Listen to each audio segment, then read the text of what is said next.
Life is a story. It is scripted by God, and the purpose of man is to narrate this story. Let's look at an example of a play or a movie. Before it is acted, it is first scripted. And the role of the actors is not to write the movie, is not to write the play, but to act it.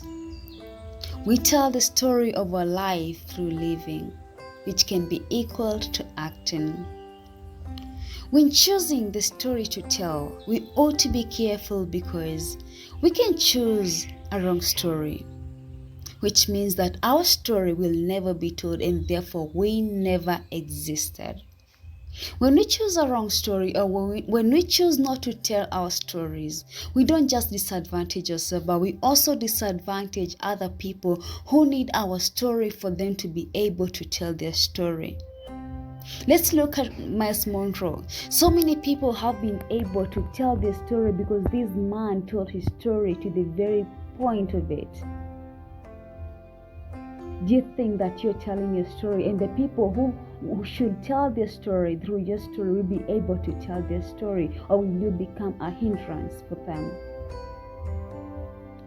The story of life is the most interesting because it is unique. Every story is unique, and every person is the main character in their own story. This means that every story is important in its own right. The story of life is interesting because just compared to a movie, we always face challenges. When you watch a movie, let me ask you this question. When you watch a movie, would you want to watch a movie that the main character does not face any challenges? Actually, which kind of a movie would that be? What makes a movie interesting is when we see the main character facing challenges and they are able to tackle those challenges. The more they face the challenges, the more challenges they face, the more better they become, the more the movie becomes interesting and even becomes more enjoyable. That's the same way with life. We don't want a smooth life. You have to face challenges, and those challenges, they don't come to destroy you, they come to build you, they come to make you develop, they come to help you become better, they come to mold you.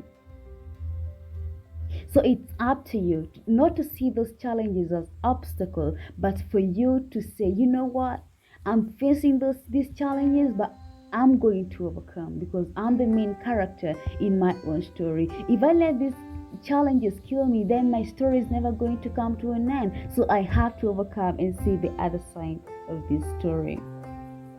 Another thing I want you to know, in this life, don't try to be perfect at everything.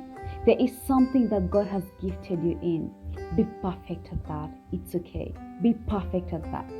I'm perfect in what God has created me to be perfect in. Be perfect in your own area, and by being perfect in your own area, I'll compliment you. I quote something that Miles Monroe said. You're not created to do everything. You are created to do something. So don't concentrate on doing everything. Concentrate on doing something. Because when you concentrate on doing everything, you'll miss out.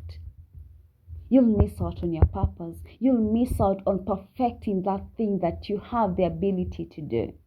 Be perfect in it. We need you. You can do everything all alone. When you're telling a story of life, don't be the main character alone. Also involve another character called God. Yes, involve God in your story of life, because He will guide you through the telling of your story to the very end. When you feel low, those moments that you feel that your challenges are too hard on you, He'll be there to lift you up. When you feel depressed, He'll become your joy. In your weakness, He'll become your strength. In your frustration, He'll become your refuge. And therefore, you'll tell your story to the very end. Thank you for listening. My name is Wonged.